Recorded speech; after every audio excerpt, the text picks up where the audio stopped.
우리 6월 모의고사 작년 거 한번 선생님이 어떻게 푸는지 보고 그 풀이 설명해줘 보도록 할게요. 먼저 선생님 풀어보라고 했던 문제 1쪽에서는 1번, 2번, 3번, 5번인데 그거 우리가 다 지난 시간들 동안 배운 거니까 한번 풀어볼게요.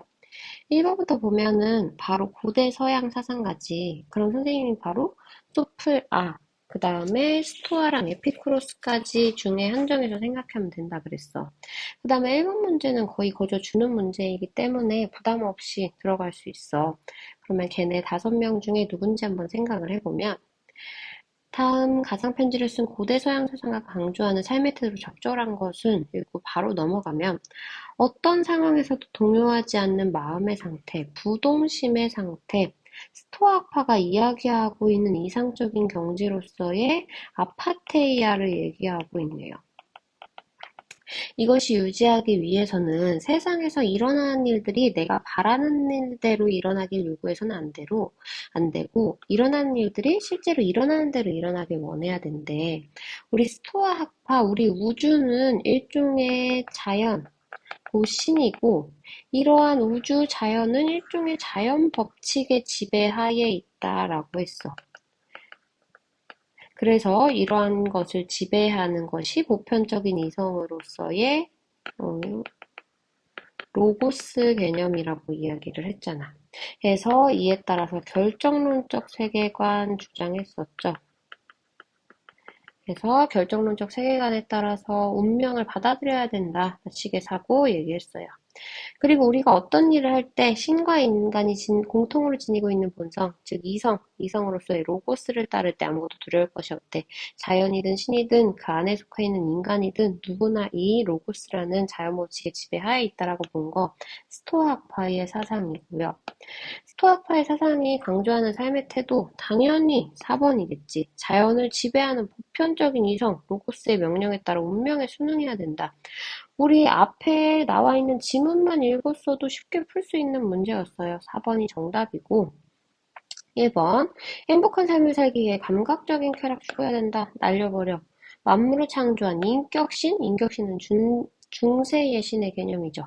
공리의 원리 말도 안 돼. 인간은 만물의 척도다. 소피스트인 프로타고라스의 의견이죠. 4번으로 바로 풀고 가차없이 넘어갑시다.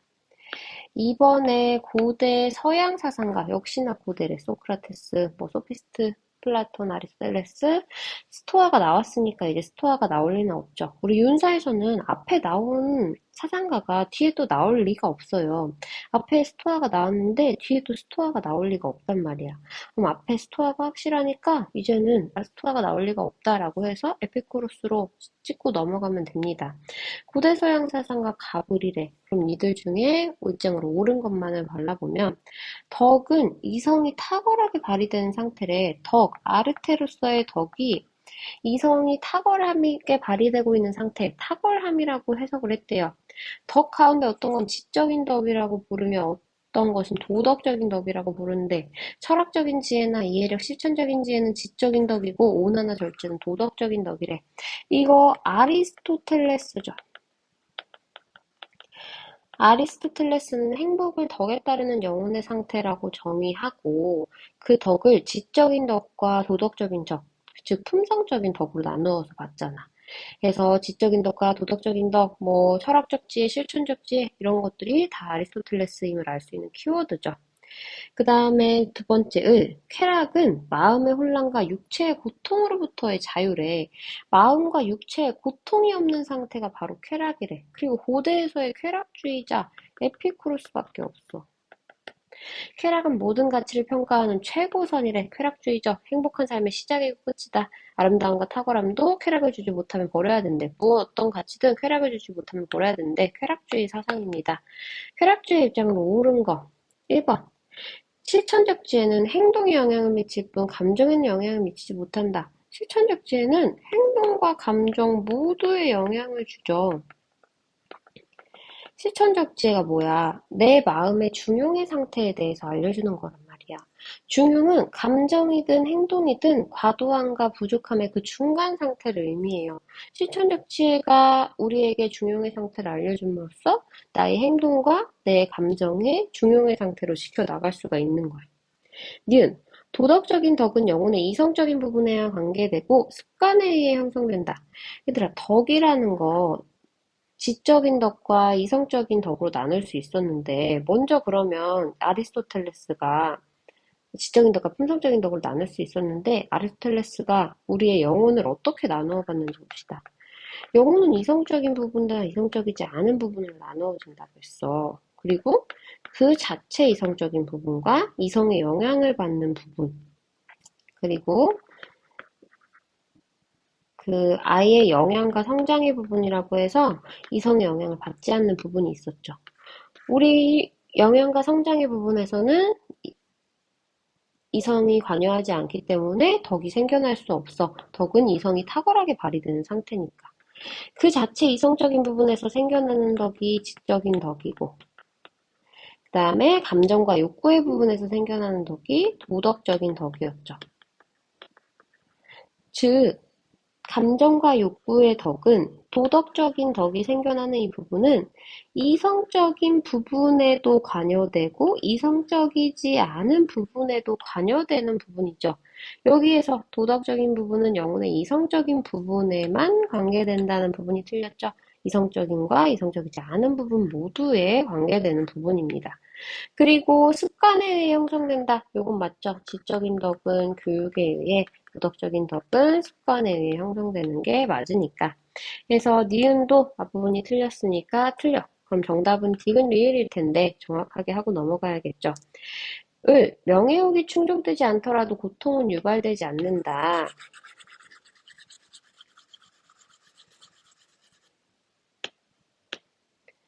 우리 에피쿠로스는 욕구를 절제하는 삶을 이야기를 했단 말이야.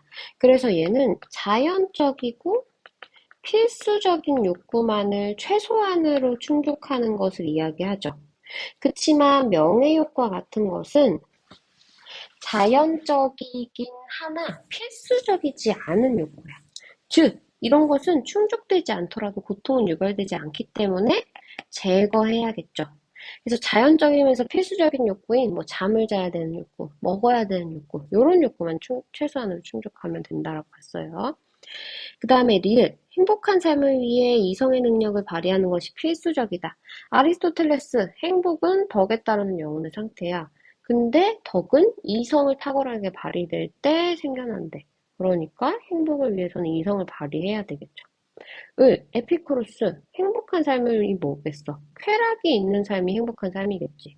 그때 이성의 능력이 필요한가? 그치. 우리 이성의 능력, 합리적인 사고를 위해 필요하죠. 죽음이나 신, 운명과 같은 비합리적인 신념을 제거하기 위해 이성의 능력 필요하죠. 그래서 디귿 리을이 정답. 우리가 이번에 계속 해왔던 유교로 넘어가 봅시다. 암과 실천은 본래 하나다. 지행합일이라는 키워드를 주고 있어요. 지행합일, 양명의 키워드입니다. 효도할 줄 안다는 것은 효도를 실천했을 때 말할 수 있는 것이다. 뭐 이런 것도 뒤에 읽어볼 거 없어. 지행합이라는 키워드 바로 줬으니까 양명을 하고 넘어갑시다. 암과 실천은 언제나 의존합니다. 지행, 병진. 암과 실천의 관계는 어쩌고 저쩌고 저쩌고래. 지행, 병진, 지행, 후방에 대해 얘기하고 있고 선으로 논할 때는 암이 실천보다 먼저라는 선지후행 얘기하고 있어요. 지행, 병진, 성지후행 당연히 주자. 그럼 양명하고 주자 문제도 어렵지 않게 2점짜리로 나왔단 말이야. 한번 어떠한가 봅시다. 사욕을 제거하여 행위 주체의 도덕성을 회복해야 된다. 사욕을 제거하고 도덕성을 회복해야 된다. 존천리 거인욕의 개념이죠. 우리 존천리 거인욕, 양명에게 있어서도 수양의 목적이 맞아. 양명은 천리를 보존해야 돼. 천리로서의 양지를 보존하고 치양지를 하기 위해 인욕을 제거해야 한다고 봤어요. 따라서 존천리 거인욕 주자에게 있어서도 맞고 그 양명에게 있어서도 맞으니까 우리 1번이 우선 정답이겠죠. 사욕을 제거하여 행위 주체의 도덕성 회복해야 된다라고 봤으니까. 그러면 나머지가 왜 틀린지 봅시다. 성인은, 이제 이성적인 인간은 백성과 달리 불변하는 본성이 양지를 지닌다. 우리 성인이든 백성이든 인간이라면 누구나 하늘로부터 부여받은 이치로서의 양지를 마음 안에 지닌다고 했어. 여기서 그러니까 달리 부분이 틀렸댔죠. 누구나 양지를 지니죠. 경물은 이치를 궁구하여 본연지성을 바로잡는 거다. 우리 경물이라는 것은 이치를 궁구히 하는 것마저 사물에 다가가서 이치를 깨닫는 거니까. 그치만 어디가 틀렸어? 본연지성을 바로잡는 일이 아니란 말이야. 본연지성은 바로잡을 게 없어요. 본연지성은 성, 즉, 리의 개념으로 천리의 개념으로서 순선무악하단 말이야. 순선무악한 본연지성을 바로잡을 일이 없죠. 바로잡아야 하는 건 기질지성. 기질지성이 청탁 수박 중에 청탁 수박 중에 탁박해지지 않도록 바로잡아야 되겠죠. 그리고 4번, 먼저 알아야 실천할 수 있기에 선지후행은 맞아. 알미 실천보다 중요하다. 뭐 틀렸죠? 실천이 더 중요해요. 경중을 논하다면 행이 더 중하다라고 했으니까. 마음 바깥에 이치 없고 마음 바깥에 사물이 없다. 심의 무리, 심의 무물 이야기하는 양명에만 해당하는 글이죠. 신증리 사상. 그래서 을에게 해당하지 않아서 정답 1번임을 알 수 있습니다. 4번은 불교 사상이어서 우리 이제 6월 1일 지나고 그 다음 주에 불교할 때 같이 한번 이것도 볼게요. 어렵지 않은 문제야, 불교도 하다 보면. 그럼 5번으로 넘어갑시다. 또 펜이 좀 너무 약한 것 같아서 진하게 할게요. 다음을 주장한 중세사상가의 입장으로 옳은 것. 중세는 아우구스티누스 아니면 아퀴나스인데 이성적인 피조물은 영원한 이성 안에서 참여함으로써 적절한 행동과 목적에 대한 자연적인 성향을 지니는데 이성적 피조물 안에서 영원법이 참여하는데 바로 자연법이래. 중세사상가 중에서 자연법 사상 얘기한 사람 아퀴나스잖아. 자연법이 제1원리, 선을 행하고 악을 피하라는 것이다. 이런 것은 자기 생명보존, 종족보존, 이런 진리탐구, 사회적인 성향에 의해 구체화된대. 계속해서 아퀴나스의 설명 나오고 있어요. 아퀴나스의 설명으로 옳은 것은 1번. 인간의 자연법은 인간의 성향에 근거한다는 이유에서 가변적이다. 우리 자연법은 인간의 성향에 근거하는 것이 아니라 신의 뜻인 영원법에 근거하는 것이죠. 그래서 인간의 성향에 근거하는 게 아니라 영원법에 근거하는 것이고 신의 생각, 신의 뜻이기 때문에 당연히 가변적이지 않고 불변적이겠죠. 1번 완전 자연법에 대해서 잘못 얘기하고 있어. 2번 실정법과 자연법은 영원불변의 질서인 영원법에 근거해야 된다. 우리 실정법은 바로 이 자연법에 근거를 하게 되는데 타고 올라가다 보면 실정법도 당연히 신의 뜻인 영원법에 근거해야 되죠. 따라서 인간세계인 법인 실정법, 그 다음에 인간이 파악할 수 있는 영원법의 일부인 자연법 다 영원법에 근거해야 합니다. 2번이 정답. 3번. 신앙과 이성의 영역은 서로 구분되기 때문에 양립할 수 없다. 우리 아퀴나스는 그 이전 시대보다 신앙과 이성의 조화에 대해서 이야기를 했다라고 했어. 그래서 얘도 중세 사상가이기 때문에 신앙의 영역이 아무래도 더 아직 우위에 있다라고 얘기는 했지만 그 전 사상가들에 비해서 신앙과 이성의 조화에 대해 얘기했죠. 양립할 수 있고 서로 구분되는 것도 아니에요. 4번. 인간의 궁극의 목적으로서의 최고의 행복은 현세에서만 가능하다. 아퀴나스, 아리스토텔레스의 영향을 받죠. 아리스토텔레스의 목적론적 세계관의 영향을 받아서 인간의 목적은 행복이다라고 봐요. 그치만 그 행복은 현세에서 성취할 수 있는 것이 아니라 내세에서의 신의 은총에 의해서 종교적 덕을 성취함으로써 도달 가능한 거였죠. 즉, 궁극적 목적으로서의 행복은 까지는 맞지만 현세에서는 불가능하며 내세에서 죽어서 신의 은총을 통해 도달할 수 있는 것이 되겠죠. 5번. 인간이 마땅히 따라야 할 자연법, 이성으로 인식할 수 없다. 인간의 이성으로 파악할 수 있는 영원법의 일부가 바로 자연법이잖아. 그래서 이것도 틀렸어. 3점짜리임에도 아퀴나스의 사상 조금 알고 있으면 잘 어렵지 않게 풀 수 있는 문제들이었어요. 그럼 다음 장으로 넘어가서 우리 한번 6, 7번 풀어봅시다. 6번 우리가 어제 했던 내용 바로 나오는데 이는 기를 주재하는 장수와 같으며 기는 쫄병이다. 이귀기천 얘기하고 있어. 이가 대장이고 기는 쫄병이래. 이는 귀하고 기는 천하다고 보고 있죠. 사단은 이가 바라고 기가 따른 것이며 칠정은 기가 바라고 이가 탄 것이다. 사단은 이가 바라고 기가 따르는 거래. 사단 이발 이기 수지래. 칠정이 기발 이기 승지래. 우리 요거 사단과 칠정의 연원이 다르다고 보고 이와 기를 모두 바랄 수 있다라고 본 이기호발 주장은 이황임을 쉽게 알 수 있어요. 사단이다 칠정이다 말하는 것은 오직 이만을 가리켜 말한 것과 이만을 가리켜 말하면 사단, 이와기를 아울러 말한 것의 차이에서 기인한다. 사단은 칠정을 겸할 수 없으나 칠정은 사단을 겸할 수 있대. 칠정포 사단 얘기하는 거죠. 칠정이 사단을 포함한다 라는 개념. 당연히 이겠죠. 그러면 가불의 입장으로 옳은 것만을 있는 대로 고르면 이왕하고 이의 입장. 이는 순선하기에 기가 따르지 않아도 사단으로 드러난다. 우리 봅시다. 이는 순선하기에 이는 순선한 거 맞죠? 성리학의 입장에서 천리는 순선하니까. 기가 따르지 않아도 사단으로 드러난다. 우리 사단이라는 게 뭐야? 사단은 이가 바라고 기가 따르는 것을 의미해요. 우리 이기불상리의 관점에서 기가 대충 쓸게요. 글씨를 너무 못 쓰죠. 기가 이를 따르지 않을 수가 없어. 우리 이황은 이기불상리를 해결하기 위해 이가 바라더라도 기가 바로 뒤따라온다라고 주장을 해요.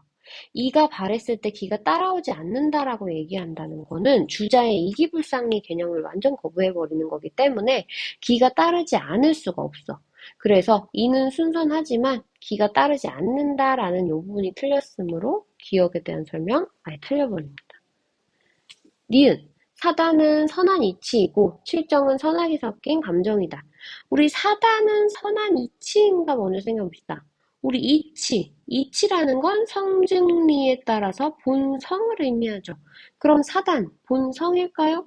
우리 심통성정에 의해서 심은 성과 정으로 나눌 수 있었고 성은 곧 사덕이었고 정 안에 사단, 칠정이 속했죠. 사단, 정이네, 성이 아니라 이 부분에서 틀림을 알 수 있습니다. 사단은 선한 이치가 아니라 감정이죠.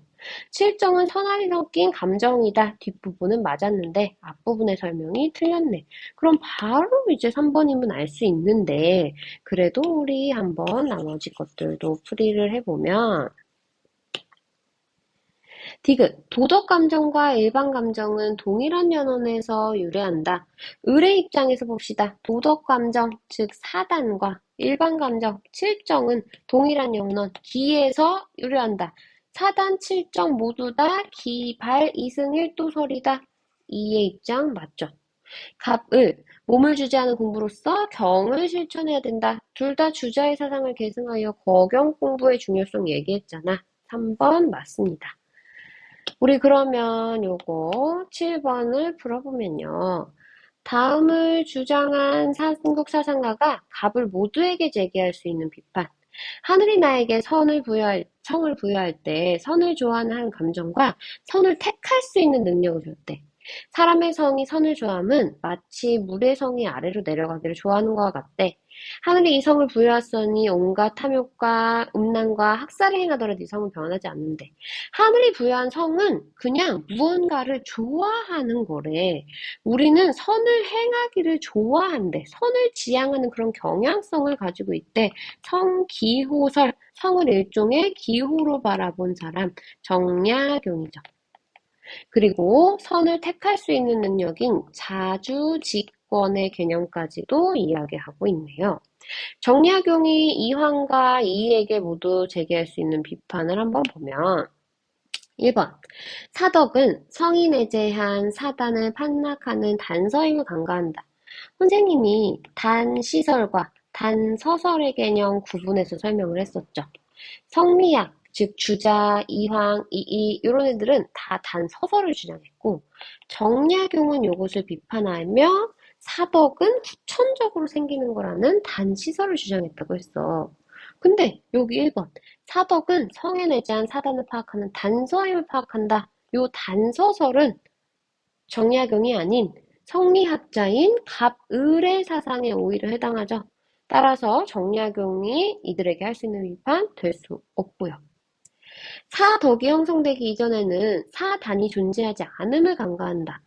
얘들아, 우리 사단은 정약용이든 성리학이든 다 이미 선천적으로 존재해. 단시설의 입장에서 사단은 선천적으로 존재하지만 후천적으로 노력하면 사덕이 생겨나는 거였고, 단서설의 입장에서도 선천적인 사단을 통해서 선천적인 사덕이 있음을 확인할 수 있는 그 단서가 된다라고 보았던 거죠. 그래서 우리 사단은 존재하지 않는다고 본 사람, 갑을, 정약용, 누구든 옳지 않아요. 그래서 정답이 될 수 없죠. 형구의 기호가 천부적으로 사단에 포함되어 있음을 간과한다. 우리 형구의 기호라는 건 본성이잖아. 성이 곧 기호고 이 기호가 영지의 기호와 형수의 기호로 나뉠 수 있는 거예요. 그 다음에 사단, 7점. 이 감정에 속해. 형구의 기호가 사단에 포함되어 있다? 말도 안 되는 말이죠. 정약용의 입장에 맞지 않습니다. 4번 사덕은 선을 좋아하는 기호를 실천하여 형성되는 것임을 간과한다.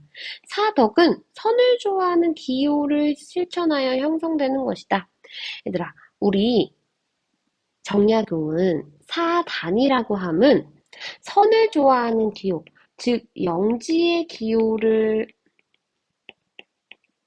실천하여 형성되는 것이다 라고 그러니까 잠시만요.